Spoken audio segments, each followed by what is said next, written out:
Salut à vous, j'espère que vous allez bien. Alors aujourd'hui, je viens dans cette vidéo, c'est tout simplement pour vous rappeler ou bien pour informer du piège, et dire encore bien du piège que beaucoup, pour ne pas dire tous les immigrants tombent dedans.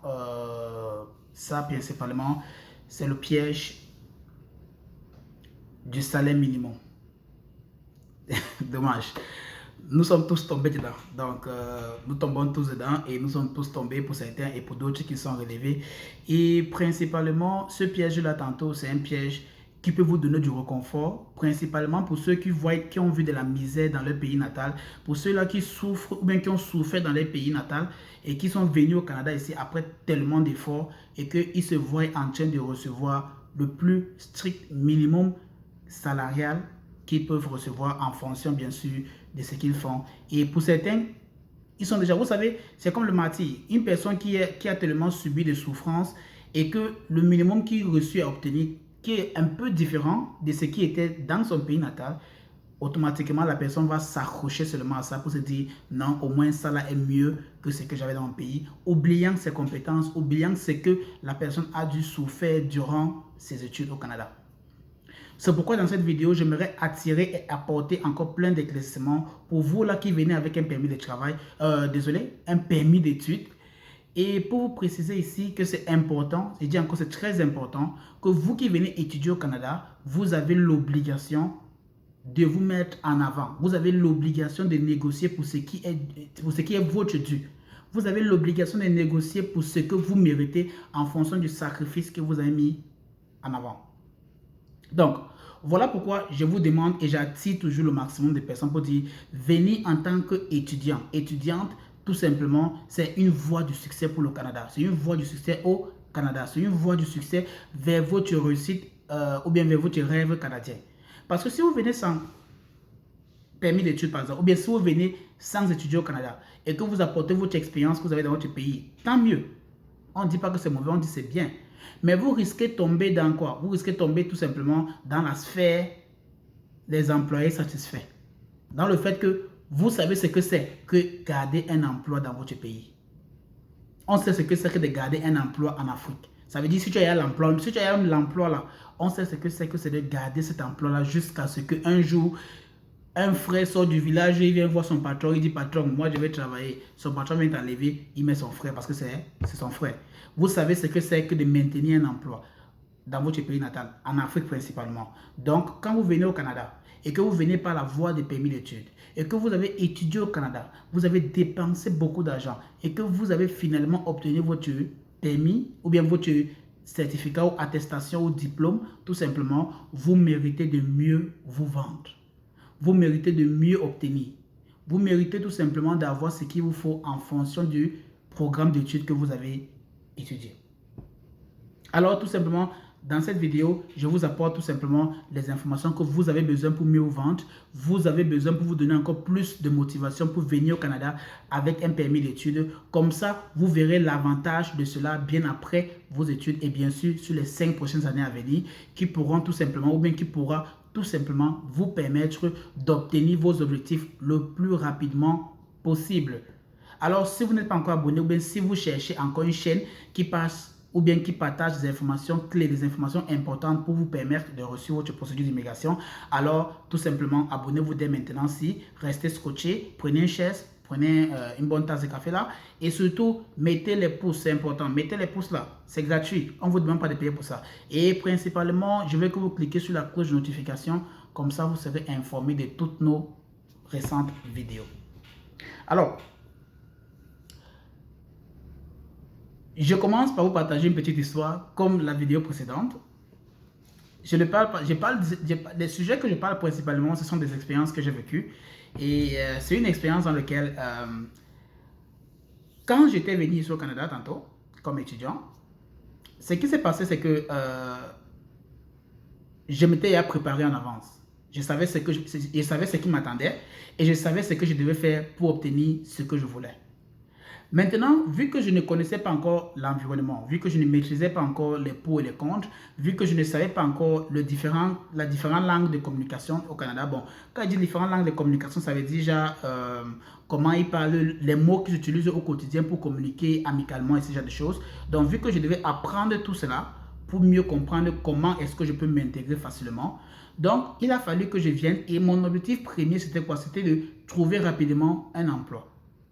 Parce que quand vous allez venir au Canada tantôt, vous allez devoir, la première semaine, ça sera de préparer la documentation, obtenir tous les documents qu'il vous faut, qui pourront vous permettre de vous déplacer, de faire des achats et consorts, sans qu'on ne vous dérange au Canada, sans que ça ne vous pénalise. Donc, la première semaine, occupez-vous à préparer tous vos documents quand vous serez au Canada.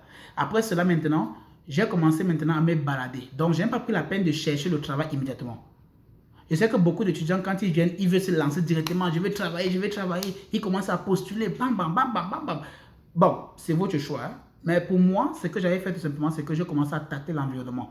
J'ai commencé à me déplacer. J'avais mon téléphone avec moi. Bon, ça, c'est un nouveau téléphone pour moi tantôt. Donc, ce qui fait que j'avais pris mon ancien téléphone et que j'ai toujours avec moi tantôt. Ça fait pratiquement 2 téléphones que j'ai. Je ne sais pas pourquoi il y a 2 téléphones. Mais bon, l'autre téléphone, c'est ce que je garde le contact avec le pays, avec mon pays natal, le Cameroun, bien sûr. C'est donc comme ça que j'ai commencé à faire des recherches pour connaître les endroits les plus clés dans ma ville natale, dans ma ville de résidence qui était Toronto. Donc j'ai commencé maintenant à me balader un peu partout pour mieux comprendre comment ça se passe, le système de voyage, le système de déplacement, comment ça se passe. Comme ça, je ne serai pas un perdu au Canada. Vous voyez, comme ça, je ne serai pas un perdu. Donc, j'ai pris le premier mois, les dépenses étaient sur moi et ma famille. À partir de la fin, donc c'est-à-dire dès la fin du premier mois, c'est là où j'ai dit d'accord, j'ai dépensé pratiquement, c'était environ dans les 800, 900 dollars que j'avais dépensé dans ma nourriture, mon loyer, mes déplacements, tout ça. J'étais pratiquement dans les 800, 900 dollars que j'ai dépensé le premier mois. Et c'était sur moi et ma famille. Mais je m'étais préparé à ça. Je m'étais déjà bien préparé à ça. Ce qui fait que la dernière semaine du premier mois, c'est là où j'ai commencé à chercher de l'emploi. Parce que j'ai dit, si je ne cherche pas, je ne trouve pas un emploi pour le mois prochain, ça risque de commencer à toucher les finances que je ne voulais pas du tout toucher et ça peut empiéter bien sûr sur les mois à venir. C'est comme ça que j'ai commencé à chercher de l'emploi. Et quand je cherchais de l'emploi, c'était radical.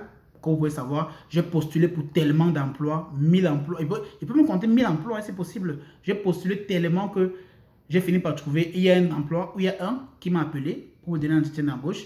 Et ils m'ont proposé le salaire minimum. À l'époque, c'était pratiquement dans les 14 dollars. 14 dollars par heure. Donc, ça dit, une heure, c'est 14 dollars qu'on me paye. Et je devais travailler seulement, en tant qu'étudiant à l'époque, je devais travailler 5 heures. Donc, maximum 20 heures par semaine. Donc, vous prenez 14 dollars multiplié par 20 pour voir comment c'était minable. C'était totalement minable. Mais bon, bref, c'est maintenant que je peux dire que c'était minable. Hein. Mais avant là, les 14 dollars là, 20 heures, pour moi, c'était beaucoup. Pourquoi? Parce qu'au pays, je ne pouvais jamais toucher le genre de somme d'argent là en une seule semaine. Jamais. Donc, ce qui fait que j'avais toujours l'option dans ma tête de chaque fois quand je touchais de l'argent ici au Canada, je faisais une conversion en francs CFA pour voir combien ça me donne. Et c'est ça qui me motivait même plus. Donc, je ne regardais pas en termes de dollars, en termes de dépenses de dollars ici. Non, non, non. Je regardais ça plutôt en termes de francs CFA. Ça veut dire, par exemple, je prends mon premier mois parce que j'ai eu l'emploi à partir du deuxième mois directement, j'étais chanceux, je veux dire. Et ce qui m'a permis d'obtenir rapidement l'emploi, c'est parce que j'avais déjà l'expérience dans mon pays natal. Donc, quand je suis venu, j'ai postulé pour les jobs, les emplois dans lesquels j'avais déjà l'expérience.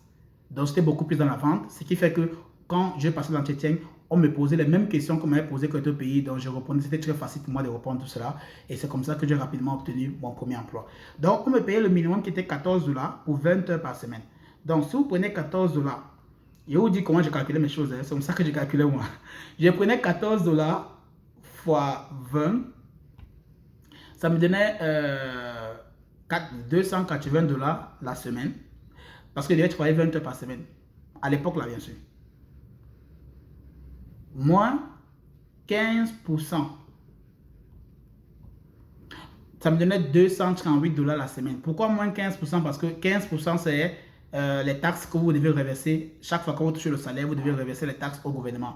Donc vous reversez, pardon, ça dépend de la branche salariale que vous êtes. Donc vous reversez pour ceux du minimum. Le minimum c'est 15%. Donc vous reversez 15% de votre salaire au gouvernement pour les taxes. Ce qui fait maintenant que je touchais pratiquement 238 dollars. Donc, dans les 238 dollars que je touchais, vous faites ça maintenant. Moi, maintenant, ce que je faisais pour me motiver, je prenais ça fois 500. Ça me donnait 119 000 dollars la semaine. Et j'étais content. Je disais que, oh, j'ai tout 119 000 la semaine. J'étais content. Je ne sais pas. Donc, c'est la joie que vous aussi, vous aurez quand vous allez arriver au Canada comme étudiant. Pour vous là qui n'avez jamais travaillé dans votre pays, ou bien pour vous qui avez travaillé dans votre pays et que le mois vous touchez peut-être 50 000, 75 000 ou bien 100 000, vous allez venir au Canada et quand on va vous dire, on vous paye tel nombre de dollars par heure ou bien par machin, vous allez faire la conversion en francs CFA. Directement, vous allez vous dire, oh mon Dieu, donc je touche plus que ce que tu fais par semaine ici, plus que ce que tu fais par mois dans mon pays natal. Vous serez content, mais vous n'avez pas besoin d'être content pour ça. Pourquoi? Parce que ce que vous touchez est minable par rapport à l'économie dans laquelle vous vivez. Ça, c'est la réalité. Donc, ce qui fait que je me suis accroché tellement à ça, mes 5 premiers mois, et c'est là que j'ai commencé à comprendre que ma situation dégradait. Parce que ce que je touchais ne m'aidait pas en fait. Ça ne m'aidait vraiment pas. Grande chose, ça ne m'aidait vraiment pas en grande chose ici au Canada. C'est là que j'ai compris que vraiment il y a un problème. Donc, c'est la même chose que vous allez vivre, c'est la même chose que vous allez comprendre quand vous allez arriver au Canada. Et voilà pourquoi mon permis d'études que je faisais tantôt, c'est ça qui m'a permis maintenant d'obtenir ou bien de mieux me positionner maintenant sur le marché du travail au Canada. Et comme ça, je pourrais maintenant mieux donner ce qu'ils ont besoin, ce que les employeurs ont besoin. Et par la suite, maintenant, obtenir ce que j'ai besoin aussi, obtenir ce que moi je veux. Donc, c'est un peu ça. Beaucoup de personnes vont comprendre cette vidéo en se disant non, tu parles parce que tu es déjà là-bas, c'est bon pour toi comme ça. Non. Voilà pourquoi je vous demande toujours, je vous demande de venir avec un permis d'études. Obtenir un diplôme. Avec ce diplôme-là, c'est ça que vous allez mettre en avant quand vous allez postuler pour vos emplois. Il est important de vous spécialiser. Cherchez un diplôme ou une formation dans lequel ça vous spécialise dans un métier bien spécifique. Ne cherchez pas un programme général comme dans la majorité en Afrique, l'Afrique subsaharienne où je comprends que vous avez le bac général, vous avez le bac machin. Le bac général ne sert à rien. Ça ne sert vraiment à rien parce qu'à la fin, on ne connaît pas ce que vous faites. On ne connaît pas votre valeur dans quel domaine.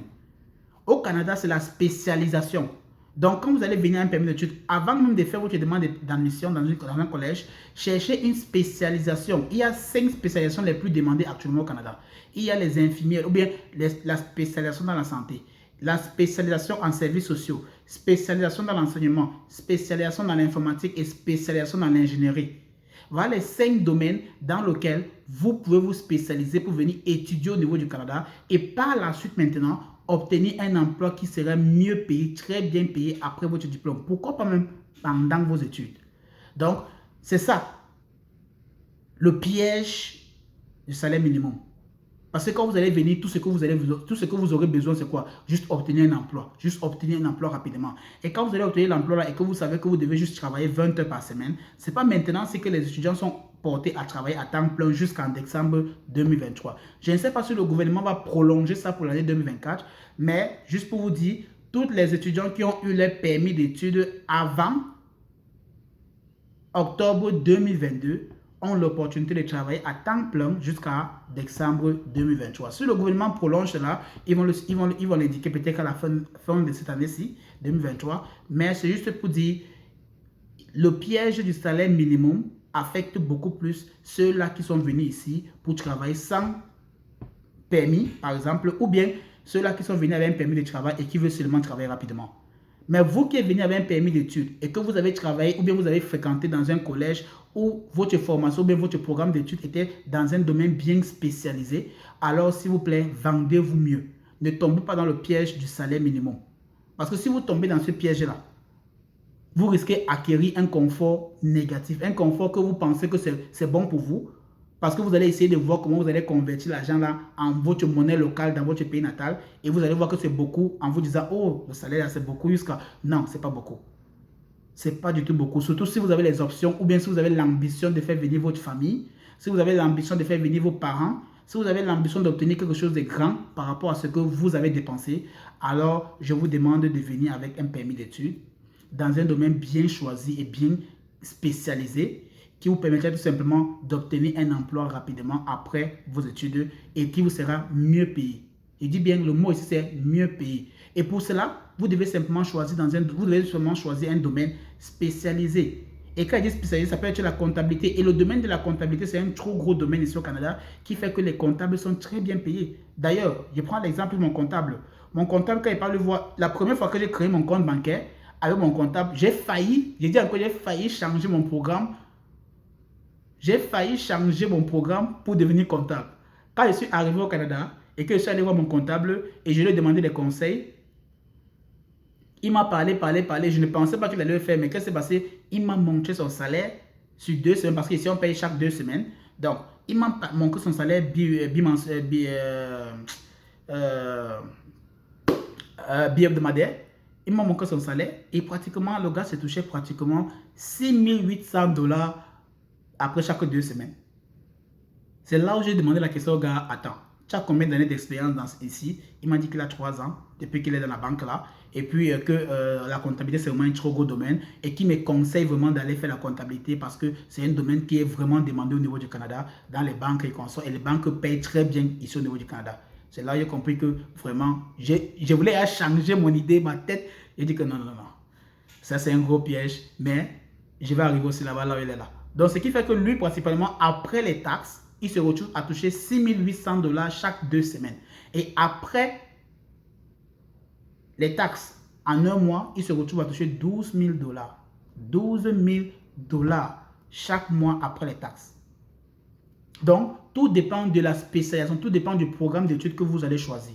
Et il est important de venir au Canada, étudier au Canada, obtenir un diplôme au Canada dans un domaine spécialisé. Comme ça, vous allez mieux vous vendre sur le marché de l'emploi. J'espère que ce conseil pourra aider beaucoup de jeunes, surtout les Africains qui viennent ici là et qui pensent que quand on touche en dollars ici, c'est mieux que quand on touche en francs CFA là. Non. C'est seulement mieux si ça améliore votre statut de vie au niveau du Canada. Si ça ne le fait pas, c'est que vous êtes dans le piège du salaire minimum. Vendez-vous mieux parce que vous méritez mieux. À bientôt pour une prochaine vidéo.